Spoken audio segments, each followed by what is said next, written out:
ਤੁਹਾਡੇ ਇਸ ਚੈਨਲ ਦੇ ਜ਼ਰੀਏ। ਔਰ ਇਨਸ਼ਾਅੱਲਾ ਹਜ਼ਰਤ ਅਬਦੁੱਲਾ ਨਿਸਾਰ ਸਾਹਿਬ ਹਾਫਿਜ਼ੁੱਲਾ ਵਾਸਤੇ ਵੀ ਦੁਆ ਗੋ, ਜਿਵੇਂ ਵੀ ਹੋ ਗਿਆ ਨਾ, ਜਿਵੇਂ ਵੀ ਹੋ ਗਿਆ। ਮੈਂ ਸਾਥੀ ਨੂੰ ਕਹਾਂਗਾ ਉਹਨਾਂ ਦੇ ਬਾਰੇ ਕੋਈ ਕਮੈਂਟਸ, ਕੋਈ ਪੋਸਟ, ਕੋਈ ਗਲਤ ਬਾਤ ਹੈ ਨਕਤ ਨਾ ਕਰੋ। ਉਹ ਬਜ਼ੁਰਗ ਨੇ, ਉਹਨਾਂ ਦੀ ਖਿਦਮਾਤ ਨੇ, ਚਲੋ ਜਿਵੇਂ ਕਿਵੇਂ ਉਹਨਾਂ ਕੋਲ ਹੋ ਗਿਆ ਕੋਈ ਬਾਤ ਨਹੀਂ ਹੈ, ਇਸ ਮਾਮਲੇ ਨੂੰ ਕਲੋਜ਼ ਕਰ ਦਿੱਤਾ ਜਾਏ। ਅਬਦੁੱਲਾ ਨਿਸਾਰ ਸਾਹਿਬ ਮੇਰੇ ਬਜ਼ੁਰਗ ਨੇ, ਉਹਨਾਂ ਨਾਲ ਮੁਹੱਬਤ ਪਿਆਰ ਦਾ ਰਿਸ਼ਤਾ। ਮੈਂ ਹੈਰਾਨ ਔਰ ਬਲਕਿ ਪਰੇਸ਼ਾਨ ਹਾਂ ਕਿ ਇਹ ਮਾਮਲਾ ਬਜ਼ੁਰਗਾਂ ਨੂੰ ਬਣਿਆ ਕੀ ਹੈ। ਉਹਨਾਂ ਨਾਲ ਵਾਅਦਾ ਸੀ ਕਿ ਪਹਿਲੀ ਤਕਰੀਰ ਹੋਏਗੀ, ਲੇਕਿਨ ਉਹਨਾਂ ਦੇ ਬੈਠੇ 2-3 ਖਤੀਬ ਉਹਨਾਂ ਨੇ ਲਗਾਏ, ਉਹ ਫਿਰ ਦਿਲ ਬਰਦਾਸ਼ਤ ਹੋ ਉੱਠ ਕੇ ਆ ਗਏ। ਅਸਲ ਗੁਜ਼ਾਰਿਸ਼ ਇੰਨੀ ਸਾਰੀ ਹੈ ਕਿ ਅਗਰ ਉਹਨਾਂ ਦੀ ਪਹਿਲੀ ਕਰਵਾਣੀ ਸੀ ਜਮਾਤ ਨੇ ਔਰ 2-3 ਖਤੀਬ ਭੁਗਤ ਗਏ, ਫਿਰ ਉਹਨਾਂ ਮੈਨੂੰ ਲਾ ਦਿੱਤਾ। ਜਦੋਂ ਐਲਾਨ ਹੋ ਰਿਹਾ ਸੀ ਕਿਸੇ ਖਤੀਬ ਦਾ, ਉਦੋਂ ਉੱਠ ਕੇ ਆ ਜਾਂਦੇ, ਕਹਿੰਦੇ ਬਈ ਇਹਨਾਂ ਦਾ ਅਨਾਉਂਸ ਨਾ ਕਰੋ, ਮੈਨੂੰ ਟਾਈਮ ਦਿਓ, ਜਾਂ ਆ ਕੇ ਕੁਰਸੀ ਤੇ ਬੈਠ ਜਾਂਦੇ। ਹਰ ਬੰਦਾ ਕਹਿੰਦਾ ਕਿ ਹੁਣ ਬਜ਼ੁਰਗ ਬੈਠ ਗਏ ਨੇ, ਜਾਂ ਮੈਨੂੰ ਆ ਕੇ ਕਹਿੰਦੇ ਕਿ ਬੇਟਾ ਮਿਹਰਬਾਨੀ ਕਰੋ ਮੈਨੂੰ ਗੁਫ਼ਤਗੂ ਖਿਤਾਬ ਫਰਮਾ ਲੈਣ ਦਿਓ। ਮੈਂ ਉੱਠ ਕੇ ਪਿੱਛੇ ਹੋ ਜਾਂਦਾ, ਕੋਈ ਐਸੀ ਬਾਤ ਨਹੀਂ ਹੈ। ਲੇਕਿਨ ਦੌਰਾਨੇ ਗੁਫ਼ਤਗੂ, ਦੌਰਾਨੇ ਤਕਰੀਰ, ਦਰਮਿਆਨ ਅੰਦਰ ਮੈਂ ਖਿੱਚਣਾ, ਇਹ ਬਹੁਤ ਮੇਰੇ ਵਾਸਤੇ ਪਰੇਸ਼ਾਨੀ ਬਣੀ ਹੈ। ਗਦਾ ਕੋ ਬਾਦਸ਼ਾਇਆ बादशाहों को गदा कर दे। बिस्मिल्लाहिर्रहमानिर्रहीम। नाज़रीन, आज हमारे साथ MS इस्लामिक मूवी स्टूडियो में मौलाना सरफराज हैदर साहब मौजूद हैं। नाज़रीन, पिछले दिनों आपने सोशल मीडिया के ऊपर, मेरा नहीं ख्याल कि किसी ने वो वीडियो ना देखी हो, कि मौलाना सरफराज हैदर साहब तकरीर कर रहे हैं और मौलाना अब्दुल्ला निसार साहब जो हमारी जमात के बुज़ुर्ग आलम दीन हैं, वो आते हैं और माइक इनके आगे से ऊपर कर लेते हैं, मतलब ज़ाहिरी बात है कि हटा लिया जाता है। वहाँ पे ये उठते हैं, ये कहते हैं जी बिल्कुल जी बुज़ुर्गों को टाइम दें। इस सारे मामले में मामला क्या था, अवाम उन्नास ने किस नज़र से इस मामले को देखा, और बिल्कुल आज हम जो है मौलाना सरफराज हैदर साहब की ज़बानी इंशाल्लाह सुनेंगे। आप इस्मात फरमाएँ और अपनी कमेंट्स बॉक्स में अपनी राय का इजहार लाजमी करें। जी अस्सलाम वालेकुम। जी वालेकुम अस्सलाम वरहमतुल्लाहि वबरकातुहू। जी मौलाना, क्या हाल है? जी जी अल्हम्दुलिल्लाह, अल्लाह का शुक्र, अल्हम्दुलिल्लाह रब्बिल आलमीन। अल्हम्दुलिल्लाह जी। अच्छा जी, सबसे पहले तो हम अवाम उन्नास के जो नाज़रीन हमें देख रहे हैं, उनके लिए हम आसानी का सबब बनने के लिए आज आप स्टूडियो में पहुंचे हैं कि क्यों ना हो कि इस पे एक गुफ्तगू थोड़ी सी करके अवाम उन्नास का जो अवहाम है वो दूर कर दिया जाए। अच्छा जी, ये सारा मामला किस तरह पेश आया? जी जी माशाल्लाह, बहुत अच्छा जी, बड़ा ज़बरदस्त होगा, बेहतरीन, क्योंकि जिस तरह तुसी फरमा रहे हो कि अवाम तक बात पहुँच चुकी है। सोशल मीडिया का दौर है, मुल्क के तुलो अर्ज़ तो जगह जगह बात पहुँच चुकी, लाइव भी चल रहे सी, और लोग बैरून मुल्क तक जमाती साथी बड़े तकलीफ़ अंदर सन, बड़े दुख अंदर सन कि की हो रहे और की होए। कोई साड़ी मुहब्बत वाले और कोई इस चीज़ नूं अच्छा नहीं फील कर रहे सन, और तरह तरह दी इबाहम पैदा हो रहे सन कि बजुर्गों नाल हैदर साहब का कोई मामला चलता है, या इन्हों ने मतलब इन्हों नाल कुछ करवाया गए कार्रवाई, या इन्हों ने उन्हों की बारी अंदर तकरीर उठ के शुरू कर दी थी, या वजह किसी मुख्तलिफ इबाहम पैदा हो रहे सन। तो बात आवाम तक पहुँच गई सी, और दिन रात अज मैनू दूसरे दिन हो गया जी, व्हाट्सअप कॉलां, सोशल मीडिया ते साथी बार बार तो मैं चाहे कि चलो मैं इस चीज़ नूं अवाम उन्नास के सामने तुहाडे माशाअल्लाह चैनल जरिए रख दिता जाए। असल मामले है कि मैं जुमा डस के अंदर पढ़ा के ते पुल ऐक ते पहुँच गया शन माशाअल्लाह, और पुल ऐक ते माशाअल्लाह सालाना हदीस कॉन्फ्रेंस ते मैं पहुँचा मैं उत्थे मौलाना अब्दुल्ला निसार साहब साडे बजुर्ग ने माशाअल्लाह, वो मेरे तो बाद उत्थे तशरीफ़ लाए ने। उन्होंने पहुँचण तो पहले मैं हाज़िर हो चुकिया सा। मस्जिद के अंदर नमाज पढ़ी, मुलाकात हुई, और फिर दुआ सलाम, खैर खरीयत, अहवाल, तबादला ख्यार। उस तो बाद फिर स्टेज पर चले गए। तो मैं बल्कि साथी नूं कहा कि मैनू स्टेज पर लै जाओ, अगर मेरी वारी है तो मैनू एवें स्टेज पर जाके बाउंड ना करो, उत्थे रश पहले ही ज़्यादा। तो मैं इत्थे ही बैठा वां। वो कहण लगे नहीं जी तुसीं फौरी स्टेज पर चलो, उत्थे पहुँच के तुहाडी वारी लगनी है। तो तुहाडी तकरीर इंतजामिया वाले जिहड़े साथी ने माशाअल्लाह वो भी फरमान लगे कि तुहाडी वारी लवा दिंदे आ। मैं जाके बैठ गया, नसार साहब बैठे सन, कारी अकबर असद साहब बैठे सन, मुफ्ती कफैतुल शाकर साहब, स्टेज भरे सी माशाअल्लाह, उलमाए कराम, मेहमानान ने गिरामी नाल, मोहतरम फरूकी साहब सन, मलक साहब सन, इकबाल साहब सन, जहांगीर साहब, फैसल साहब, इंतजामिया पुलैक दी माशाअल्लाह पिंडाल भी सजे फबे होए सी। ते मैं महमूद भाई डिमांड नहीं की कि जी मेरी तकरीर करा दिओ, जी जी, जिस तरह मेरे मिजाज है कि जी मेरी वारी कदों आएगी। यानी कि आपने किसी के टाइम में से टाइम नहीं लिया? जी नहीं, मैं इशारा कनाया, डिमांड भी नहीं की कि जी मैनू टाइम दिओ, मेहरबानी करो, जी मेरी हुण वारी ला दिओ, यार ये बाद मैनू ला दिओ, यार मेहरबानी करो मैनू टाइम दे दिओ, यार मैनू कदों दोगे। नहीं, मैं सुकून नाल बैठा वां। तो मेरे साथ मौलाना ज़करिया साहब भी ने, मलक अब्दुल लसीब साहब भी उत्थों मकामी सियालकोट डस के तो उत्थे ਮੇਰੇ ਬੈਠਿਆਂ 2-3 ਬਜ਼ੁਰਗਾਂ ਪਾਈਆਂ ਨੇ ਬਿਆਨ ਕੀਤੇ ਨੇ, ਜਿਨ੍ਹਾਂ ਦੇ ਅੰਦਰ 1-2 ਖਿਤਾਬ ਹੋਏ ਨੇ ਸਿਆਲਕੋਟ ਦੇ ਇਲਾਕੇ ਦੇ ਮੌਲਾਨਾ ਅਬਦੁਲ ਸਲਮਾਨ ਰੋਪੜੀ ਸਾਹਿਬ ਨੇ ਖਿਤਾਬ ਕੀਤਾ ਹੈ। ਉਹਨਾਂ ਦੇ ਖਿਤਾਬ ਦੇ ਬਾਅਦ ਮੈਨੂੰ ਫਰਮਾਉਣ ਲੱਗੇ ਜੀ ਕਿ ਹੁਣ ਤੁਹਾਡੀ ਵਾਰੀ ਹੈ, ਤੁਸੀਂ ਅੱਗੇ ਆ ਜਾਓ ਕੁਰਸੀ ਤੇ। ਖੁਦ ਉਹਨਾਂ ਨੇ ਮੈਨੂੰ ਦਾਵਤ ਦਿੱਤੀ। ਔਰ ਫਿਰ ਕਈ ਸਾਥੀ ਕਹਿ ਰਹੇ ਨੇ ਕਿ ਤੁਸੀਂ ਇਨਵਾਈਟ ਸੋ ਕਿ ਐਵੇਂ ਜਾ ਕੇ ਤੁਸੀਂ ਟਾਈਮ ਲੈ ਲਿਆ 10-15 ਮਿੰਟ ਮੰਗ ਕੇ ਮੰਗ ਕੇ ਐਵੇਂ ਗਏ ਹੋਏ ਸੋ ਤਾਂ ਕਿਹਾ ਕਿ ਮੈਨੂੰ ਥੋੜਾ ਜਿਹਾ ਟਾਈਮ ਦੇ ਦਿਓ। ਇਸ ਵਾਸਤੇ ਮੈਨੂੰ ਮੇਰੀ ਜ਼ਬਾਨੀ ਮੈਂ ਚਾਹੁੰਦਾ ਕਿ ਆਵਾਮ ਨੂੰ ਪਤਾ ਲੱਗ ਜਾਏ। ਮੇਰੇ ਕੋਲ ਟਾਈਮ ਪੁਲ ਐਕਟ ਦੀ ਇੰਤਜ਼ਾਮੀਆ ਨੇ ਲਿਆ ਮਾਸ਼ਾਅੱਲਾ, ਮੋਹਤਰਮ ਖਤੀਬ ਸਾਹਿਬ ਨੇ ਲਿਆ, ਬੜੇ ਮੁਹੱਬਤ ਪਿਆਰ ਨਾਲ ਲਿਆ ਮਾਸ਼ਾਅੱਲਾ। ਔਰ ਮੈਨੂੰ ਕਿਹਾ ਜੁਮੇ ਦੀ ਪਹਿਲੀ ਰਾਤ ਤੁਸੀਂ ਪਹੁੰਚਣਾ ਔਰ ਬਕਾਇਦਾ ਇਸ਼ਤਿਹਾਰ 'ਚ ਨਾਂ ਦਿੱਤਾ, ਪ੍ਰੋਟੋਕੋਲ ਦਿੱਤਾ, ਇੱਜ਼ਤ ਇhtਰਾਮ ਮੁਹੱਬਤ ਖਿਦਮਤ ਸਾਰਾ। ਤੇ ਮੈਂ ਮਾਸ਼ਾਅੱਲਾ ਪਹੁੰਚਿਆ, ਬਲਕਿ ਮੈਂ ਜੁਮਾ ਹੀ ਦੱਸ ਕੇ ਇਸ ਨਿਸਬਤ ਨਾਲ ਦੇ ਦਿੱਤਾ ਸੀ ਕਿ ਇੱਕ ਉਹਦਾ ਸ਼ੈਡਿਊਲ ਬਣ ਜਾਏਗਾ। ਬਾਹਰ ਸੂਰਤ ਉਹਨਾਂ ਨੇ ਮੇਰਾ ਅਨਾਉਂਸ ਕਰ ਦਿੱਤਾ। ਮੈਂ ਪੁੱਛਿਆ ਵੀ ਮੇਰਾ ਟਾਈਮ ਕਿਤਨਾ, ਕਹਿਣ ਲੱਗੇ 30-35 ਮਿੰਟ ਲਾ ਲਓ ਮਾਸ਼ਾਅੱਲਾ। ਮੈਂ ਕਿਹਾ ਠੀਕ ਹੈ, 25-30 ਮਿੰਟ ਵੀ ਬੜੇ ਹਨ ਮਾਸ਼ਾਅੱਲਾ, ਅੱਧਾ ਘੰਟਾ ਬੜਾ ਟਾਈਮ ਹੁੰਦਾ, ਕੋਸ਼ਿਸ਼ ਕਰਾਂਗਾ ਉਸ ਤੋਂ ਪਹਿਲੇ ਛੱਡ ਦਈਏ।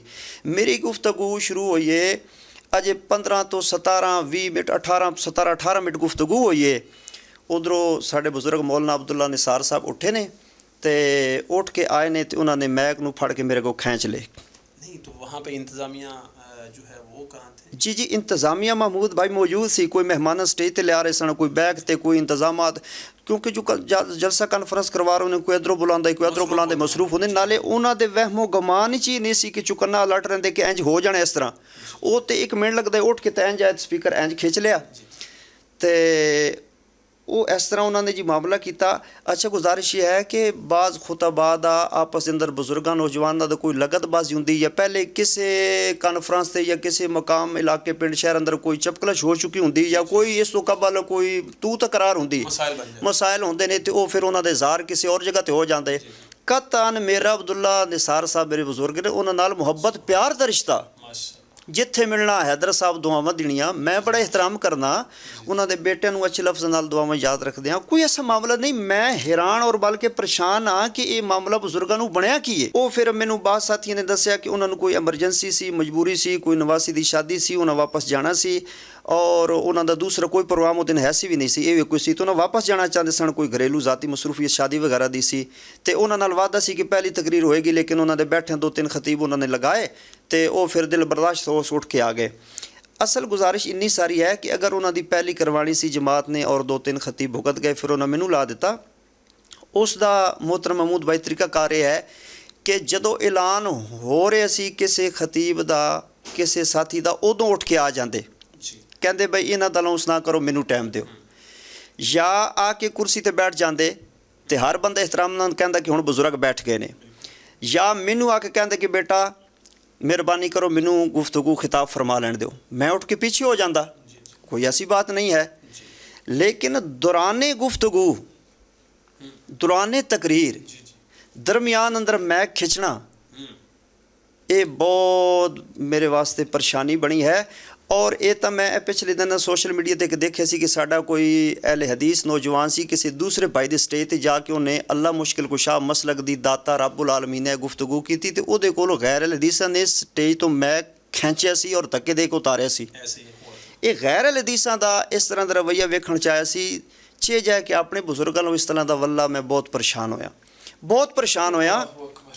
ਔਰ ਮੈਂ ਅੱਲਾ ਦਾ ਸ਼ੁਕਰੀਆ ਅਦਾ ਕਰਦਾ ਹਾਂ कि अल्लाह ताला ने मैनू सब्र दिता, ये अंदर मेरा कोई कमाल नहीं है, कोई मेरा कमाल नहीं है। बहुत अच्छी बात हुई, वो हमारे बुजुर्ग आलिम दीन हैं और आपकी तरफ से कोई अल्फाज अल्फाज नहीं, मतलब कोई ऐसे बोले गए आपने बर्दाश्त किया और बहुत अच्छा हुआ जी। हमारे जो मसलक है वो उनकी पहचान है अब्दुल्ला निसार साहब, बिल्कुल। लेकिन ये मामला कैसे पेश आ गया अब जो है वो नाज़रीन, मैंने मौलाना अब्दुल्ला निसार साहब को राब्ते में लेने की कोशिश भी की, शायद वो मसरूफियत के बाइस वो फ़ोन भी नहीं उठा पाए, तो इस वक्त हमारे साथ मौजूद हैं। अच्छा, फिर उसके बाद जी मौलाना सरफराज हैदर साहब हमारे साथ मौजूद है, फिर उसके बाद क्या बना जी? अच्छा, उसके बाद इस तरह बने जी कि महमूद भाई मैं सोच रहा सा कि अगर इन्ना ही कोई मामला सी मसला सी तो वो खतीब नूं कह देंदे या इंतज़ामिया कानफ्रेंस नूं कह देंदे या कोई चिट घलवा देंदे या कोई मामला कर देंदे। लेकिन इस तरह उन्होंने को अल्लाह बेहतर जाने क्यों हो गया, गैर इरादी तौर पर हो गया, मैं खुद परेशान हाँ। लेकिन अल्लाह ने मैनू अपनी रहमत नाल कमाल सबर दिता है, वगरना लड़ाई वधाण लगे कोई देर लगती है जी, कोई देर लगती है। ਤੇ ਇਹ ਹੈ ਕਿ ਮੈਂ ਕਹਿੰਦਾ ਕਿ ਜੀ ਮੇਰਾ ਜੇ ਟਾਈਮ ਰਹਿੰਦਾ ਹੈਗਾ ਤੇ ਬੈਠ ਜਾਓ ਪਿੱਛੇ ਹੋ ਕੇ, ਸਟੇਜ ਸੈਕਟਰੀ ਨਾਲ ਗੱਲ ਕਰੋ, ਖਤੀਬ ਸਾਹਿਬ ਨਾਲ, ਨਿਜ਼ਾਮੀ ਨਾਲ, ਮੇਰਾ ਤੁਹਾਡਾ ਕੀ ਹੈ, ਕੋਈ ਪਿੱਛੇ ਹੋ ਜਾਓ। ਤੇ ਉਹਨਾਂ ਦੇ ਪੱਲੇ ਕੀ ਰਹਿ ਜਾਣਾ ਸੀ, ਜਾਂ ਮਸਲਕ ਦੇ ਪੱਲੇ ਕੀ ਰਹਿ ਜਾਣਾ ਸੀ ਹੈ। ਲਾਈਵ ਚੱਲ ਰਿਹਾ ਸੀ, ਪੂਰੀ ਦੁਨੀਆ ਦੇਖ ਰਹੀ ਸੀ। ਮੈਂ ਆਪਣੀ ਇੱਜ਼ਤ ਨਫਸ ਦੇਖੋ ਨਾ, ਮਹਿਮੂਦ ਭਾਈ ਖਤੀਬ ਇੱਕ ਤਕਰੀਰ ਕਰ ਰਿਹਾ ਔਰ ਮਜਮੇ 'ਚ ਕੋਈ ਬੰਦਾ ਉੱਠ ਪਏ ਨਾ ਖਾਲੀ, ਜਾਂ ਕੋਈ ਹਰਕੋ ਨਕਲੋ ਹਰਕਤ ਜਾਂ ਸ਼ਰਾਰਤ ਕਰੇ ਤੇ ਉਹ ਖਤੀਬ ਦੀ ਜਾਨ ਤੇ ਗੁਜ਼ਰ ਜਾਂਦੀ ਹੈ ਔਰ ਉਹ ਮਾਈਂਡ ਕਰ ਜਾਂਦਾ। ਚੇ ਜਾਏ ਕਿ ਲਾਈਵ ਚੱਲ ਰਿਹਾ ਹੋਏ ਇੱਕ ਅਜ਼ੀਮ ਕਾਨਫਰੰਸ ਸ਼ਹਿਰ ਸਿਆਲਕੋਟ ਤੋਂ ਲੱਗਦੀ ਔਰ ਪਿੰਡਾਲ ਭਰਿਆ, ਸਟੇਜ ਭਰਿਆ ਔਰ ਬਰਸਰ ਮੈਂਬਰ ਲਾਈਵ ਦੁਨੀਆ ਦੇਖ ਰਹੀ, तो मैं खिंच लिया जाए हैं। लेकिन अल्हम्दुलिल्लाह मैनू अल्लाह ने कमाल सबर दिता है और ये तरबियत है हज़रत रासिक साहब को सीखिया, हज़रत मौलाना यूसुफ पसरूरी साहब को सीखिया, अकाबरीन हज़रत शेखुपुरी शेखुल कुरान है जी, बुजुर्गों को सुनिया वेख्या सीखिया है। तो अल्हम्दुलिल्लाह अपना मिजाज अल्लाह करे इंज ही रहे, अल्लाह इहो जिहा खलूस दे, सबर दे, इस्तकामत दे, अल्लाह सानू इवें दे। मैं क्या जी बुजुर्ग आए ने हैं, लेकिन मैनू ये होया कि असी बुजुर्गों को महमूद भाई सीखना है। अगर साढ़े बुजुर्गों को इंज होएगा तो असी किन्हां कोल सीखना। अच्छा गुजारिश है, मैं फिर भी मैं क्या जी आओ बुजुर्गो, माशाल्लाह नसार साहब आए ने, बुजुर्ग आए ने, दो वही बुजुर्गों को टाइम, आओ जी बिस्मिल्लाह। मैं क्या बिस्मिल्लाह हैं, मैं बिस्मिल्लाह क्या, मैं क्या आओ जी बिस्मिल्लाह, बुजुर्गों को भाई टाइम दो। और फिर मैं उन्होंने सलाम बुलाया, मैं क्या अस्सलाम वालेकुम वरहमतुल्लाह, मैं सलाम करके माइक उन्हें सपुर्द करके अल्हम्दुलिल्लाह सिर्फ मसलक दे वकार वास्ते कि मैं अगर कोई ऐसी वैसी गल कर दियाँ तो लाइव चल रहा है गैर मसलक दे लोगों दे स्टेजां दे तमाशे ते वो सोशल मीडिया भरे पे भरे पे है। तो कह ए देखो हदीस दी मौलवी स्टेज ते की लड़ाई शुरू हो गई है। मैं मसलक दे वकार वास्ते कुर्बानी दी है और अल्हम्दुलिल्लाह साथियों ने मैनू मुहब्बतां भी दित्तियां ने, पोस्टां भी शेयर कीतियां ने, कमेंट्स भी कीते ने, मेरे नूं दुआवां भी दित्तियां ने, मैनू सराया भी है और मैनू उन्हें कहा जी तुसीं डिसाइड भी नहीं होना, परेशान भी नहीं होना, दिल ते भी नहीं लाना, साड़ियां दुआवां तुहाडे नाल। मैं सारे भाइयों दा शुक्रगुजार हाँ तुहाडे इस चैनल के जरिए और इंशाअल्लाह मैं हज़रत अब्दुल्ला निसार साहब हाफिजुल्लाह वास्ते भी दुआ गोआ, जिवें भी हो गया ना, जिवें भी हो गया। मैं साथी कहांगा उन्होंने बारे कोई कमेंट्स, कोई पोस्ट, कोई गलत बात है न कतन ना करो। वो बुजुर्ग ने, उन्होंने खिदमात ने, उन्होंने खिदमात ने, तबलीग के अंदर मसलक के अंदर उन्होंने खिदमात ने, ठीक है। तो वो अज भी मेरे वास्ते काबिल एहतराम ने, मेरे बुजुर्गों की जान है। चलो जिमें कि उन्होंने को हो गया कोई बात नहीं है, इस मामले को क्लोज कर दिता जाए। मैं अज भी दिलों उन्होंने कदर इज्जत करदा, मेरे बुजुर्ग हैं इंशाअल्लाह इंशाअल्लाह। तो बाकी एक बात भाई जान मैं ये देख ली महमूद भाई, मैं यकीन करो मैं परेशान भी होया कि सोशल मीडिया ते होर कई मौजू ते बड़े बहसां चल रही ने, साडे मसलक नूं नज़र रख गई, अल्लाह जाने हो की गया। साढ़े वड्डे बुजुर्ग चलो बुजुर्गों दी बातां, लेकिन असी निचली सतह ते भी परेशान हो जाने। अज दा नौजवान परेशान है, मसल की भाई परेशान ने कि की हो रहा है।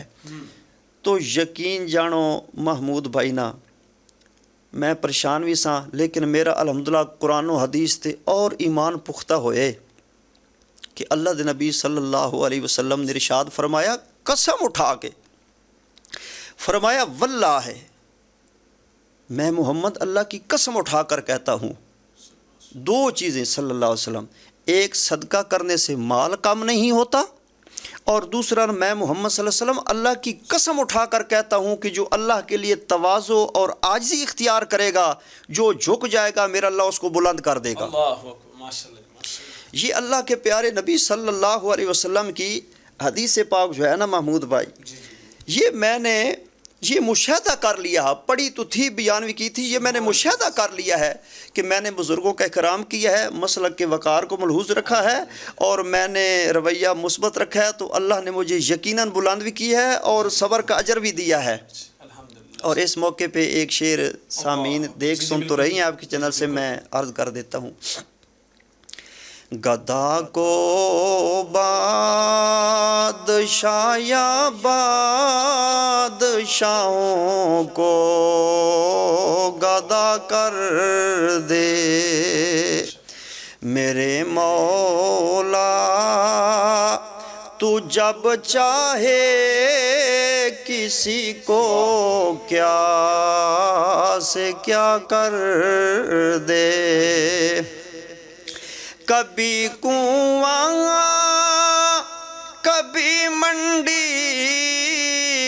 کبھی پھر جیل میں یوسف، کبھی ایک مصر کا قیدی مصر کا بادشاہ کر دے، میرے مولا تو جب چاہے کسی کو کیا سے کیا کر دے۔ ناظرین، ہمارے ساتھ مولانا سرفراز حیدر صاحب موجود ہیں، اور جس حوالہ سے جو ان کے ساتھ معاملہ بنا مولانا عبداللہ نثار صاحب، واللہ مطلب ان کے ساتھ کیا مسئلہ، وہ جو بھی مطلب پرابلم تھی وہ ان کے ساتھ گزری، وہ انہوں نے بتائی۔ اور مولانا عبداللہ نثار صاحب وہ ہمارے جو مسلک کے بزرگ خطیب ہیں، الحمدللہ آج تک انہوں نے بہت دین سنایا الحمدللہ، اور ان کی بالکل کاوشیں بہت زیادہ ہیں۔ لیکن اس میں مسئلہ یہ ہے کہ اب انتظامیہ کا اس میں کردار کیا ہونا چاہیے، انتظامیہ جو جلسے والی انتظامیہ اس کا کردار کیا ہونا چاہیے۔ مولانا سرفراز حیدر صاحب آپ بتائیے گا، یہ تو مطلب اللہ کی طرف سے ایسا معاملہ بن گیا، آپ نے کہہ بھی دیا کہ جی مولانا عبداللہ نثار صاحب کے متعلق یا میرے متعلق کوئی بھی پوسٹیں یار دوست احباب لگاتے ہیں، یار وہ اب نہ کریں، زبان درازی نہ کریں، اللہ کے لیے مطلب اس چیز کو وائنڈ اپ کر دیں۔ اچھا، اس میں انتظامیہ کی کیا ذمہ داریاں ہوتی ہیں اور کیا کرنا چاہیے تھا ان کو؟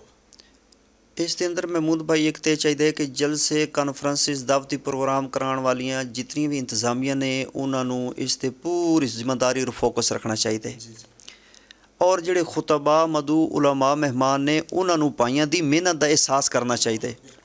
دیکھو نا، کوئی اس دور دے اندر مہنگائی دے اندر اور جان جوکھن دا معمولی کام نہیں، اتنا بڑا پروگرام کرانا، تبلیغی اور مذہبی مسلکی دعوتاں دینیاں، کنی کاوشاں دے بعد جا کے سٹیج سجدے عوام آندی ہے، سارے انتظامات خرچہ ہوتا ہے، اسٹیج پہ پیرا بھی دینا چاہیے، پیرا بھی سٹیج پہ دینا چاہیے، یعنی کہ خطیب قرآن و حدیث بیان کر رہے اور انج ریلی طرح ہلا جس طرح بولی دے، این جناب آنا، اللہ معاف فرمائے سخت لفظ نہ میں بول بیٹھا، بدماش طرح یا کوئی ہلا اللہ معاف کرے، مذہبی جلسے کھاڑا اے لچر بازی، اوتے میک تے مہمان قرآن و حدیث بیان کر رہے، سامعین اللہ رسول دی بات سن رہے ہیں، اور آنا اور وہ سارا نظام برم درم کر دیں۔ اور بعض دفعہ یہ ہوتا ہے کہ سٹیج تے جڑے ساتھی بیٹھے ہوتے ہیں انہوں والوں بھی یہ بڑی کمزوری ہے کہ خطیب دے کولوں مائک لے لینا، خطیب سے مائک لے کے نعرے لگانے شروع، خطیب کولوں مائک لے کے نعرے شروع کر دینے، دیکھ لو جی نعرے شروع کر دیں، یہ اس طرح نہیں ہونا چاہیے۔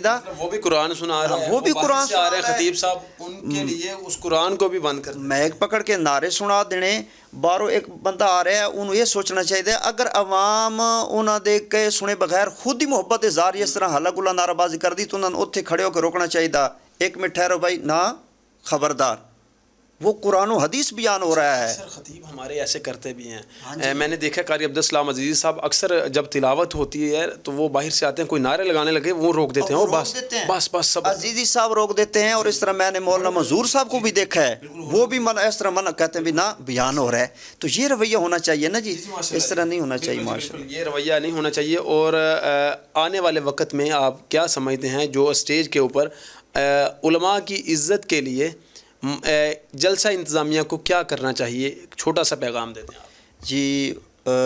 جلسہ انتظامیہ کو سٹیج کے اوپر کڑی نگرانی رکھنی چاہیے، کڑی نگرانی، ہاں کسی کا کیوں، کوئی بزرگ ہے، کوئی نوجوان ہے، کوئی بچہ ہے، کوئی چھوٹی مسجد کا امام ہے، کوئی جامع مسجد کا، کوئی دیہات کی مسجد کا، کوئی شہر کی مسجد کا، ممبر رسول کے تو وارث صاحب بھی ہیں نا جی، ہیں جی، تبلیغی میدان میں بحیثیت خطیب اللہ کے دین کے دائی تو برابر ہی ہے نا، اور محمود بھائی عزت سارے دی برابر ہویا کر دی ہے۔ انتظامیہ پروگراموں والے نو چاہیے کہ سٹیج تے نظر رکھن، اور مینوں بڑی خوبصورت بات ایک ساتھی دس رہے سی، میں نام نہیں لینا چاہتا، اور انہوں نے بزرگاں دا بھی دسیا، میں انہوں دا نام بھی نہیں لینا چاہتا، وہ فرمان لگے کہ ایک ساتھی نے ایویں مینوں آ کے کہا جی میری تقریر کراؤ، میں اٹھ کے چلے جانے، انہوں نے کہا جی جاؤ، نہیں اچھی بات، انہوں نے کہا جاؤ، وہ پھر گئے نے اور باہر جا کے پھر انہوں کال کیتی، انہوں نے کہا جی اسی تہاڈی بات ہی نہیں سننی، تسی جاؤ، مطلب وہ ظاہری بات ہے میں پھر ان کا ڈسپلن بھی خراب ہاں کر رہے ہیں، انہوں نے کہا جی تسی 7.5 سال دی محنت پورا کرتا درتا، یہ مطلب ہے کہ تسی چاہتے ہو کہ ایک تہاڈی ذات واسطے کلے فرد واحد واسطے یہ پروگرام ہویا، اللہ اکبر، جی جی بالکل، اور بھی تو خطیب بیٹھے ہیں، ایک ترتیب ہے، ایک نظم ہے، ایک سٹیج ہے، ایک محنت ہے، آیا ਬਸ ਉਹ ਇਸ ਤਰ੍ਹਾਂ ਕਰਕੇ ਮੈਂ ਤੇ ਫਿਰ ਉਹਨੇ ਕਿਹਾ ਕਿ ਤੁਹਾਨੂੰ ਇਸ ਤਰ੍ਹਾਂ ਨਹੀਂ ਸੀ ਕਰਨਾ ਚਾਹੀਦਾ। ਲੇਕਿਨ ਬਹਰਹਾਲ ਇਹ ਸੂਰਤ ਹਾਲ ਹੈ ਕਿ ਇੰਤਜ਼ਾਮੀਆ ਨੂੰ ਪ੍ਰੋਗਰਾਮ ਤੇ ਸਟੇਜ ਤੇ ਨਜ਼ਰ ਰੱਖਣੀ ਚਾਹੀਦੀ ہے اور ترتیب بنانی جی چاہیے۔ آخری سوال ہے جی، سوال کیا مطلب میں پوچھوں گا کہ اب مولانا عبداللہ نثار صاحب کے متعلق جو عوام الناس جو ہے آپ کے چاہنے والے، مولانا کے چاہنے والے، ایک سوشل میڈیا کے اوپر ایک طوفان بدتمیزی بھی ہم کہہ سکتے ہیں، کچھ کومنٹس میں لوگوں نے ان کو تنقید کا سامنا بھی ان کو مطلب کرنا پڑا۔ اگر کوئی ایسا ویسا مسئلہ ہے تو آپ اس پہ کیا پیغام دیں گے اپنے چاہنے والوں کو؟ بھائی جان سوشل میڈیا دور ہے، ہر بندہ آزاد ہے، جی جی بالکل ٹھیک ہے، اور آزادی رائے بھی ہے، ٹھیک ہے۔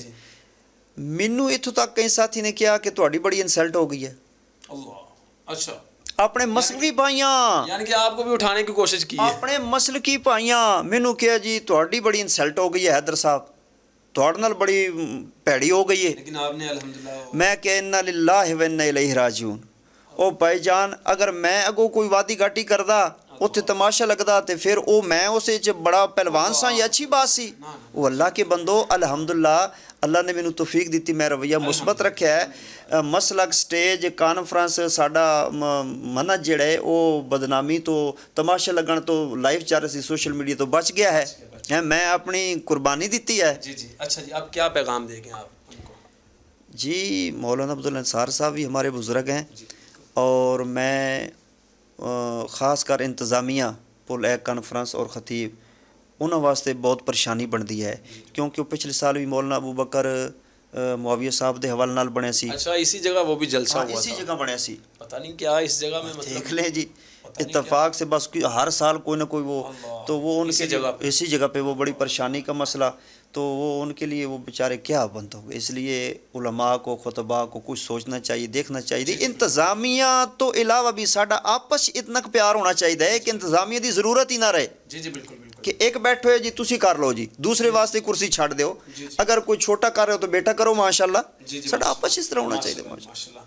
تو اب پیغام جو ہے وہ لاسٹ میں آپ عوام الناس کو وہ کیا دیں گے؟ مطلب اس چیز کو وائنڈ اپ کر دینا چاہیے؟ جی جی میں عوام الناس اگے اپیل کراں گا کہ مولانا عبداللہ نثار صاحب ساڈے بزرگ نے، انہوں دی خدمات نے، جڑے ساتھی میرے محبت والے نے، چاہن والے نے اندرونی ملک بیرونی ملک جنہوں نے تکلیف ہوئی میرے نال اس معاملے رویے دی وجہ تو، انہوں نے میں اپیل کراں گا کہ کوئی ایسی بات نہیں ہے، وہ ساڈے وڈے بزرگ نے، کوئی ساتھی انہاں بارے کمنٹس یا کوئی پوسٹ وغیرہ نہ لگائے، تے انشاءاللہ اگر انہاں کول کوئی ہو بھی گئی ہے تو میں تے پہلے دن ہی اتھے لے بھی انہاں نال محبت کیتی ہے، تے اج بھی وہی محبت ہے کہ ماں کوئی ساتھی انہاں بزرگاں دے بارے کچھ نہ سوچے کہ انشاءاللہ۔ الحمدللہ جی۔ ناظرین ہمارے ساتھ مولانا سرفراز حیدر صاحب موجود تھے، اور جس حوالہ سے ان کے ساتھ جو مسئلہ بنا آپ نے مکمل ان کی زبانی آپ نے سنا، اور جس حوالہ سے انتظامیہ کی جو ذمہ داریاں بنتی ہیں وہ بھی انہوں نے بتایا، اور جو جلسے کے دوران جو ہے وہ ایک خطیب لگا ہوتا ہے، دوسرا باہر سے کوئی بھی خطیب معزز خطیب صاحب آتے ہیں تو وہاں پہ پہلے خطیب صاحب سے مائک لے کے مسجد انتظامیہ جلسہ انتظامیہ وہ بھی نعرے لگانے شروع کر دیتی، مطلب جو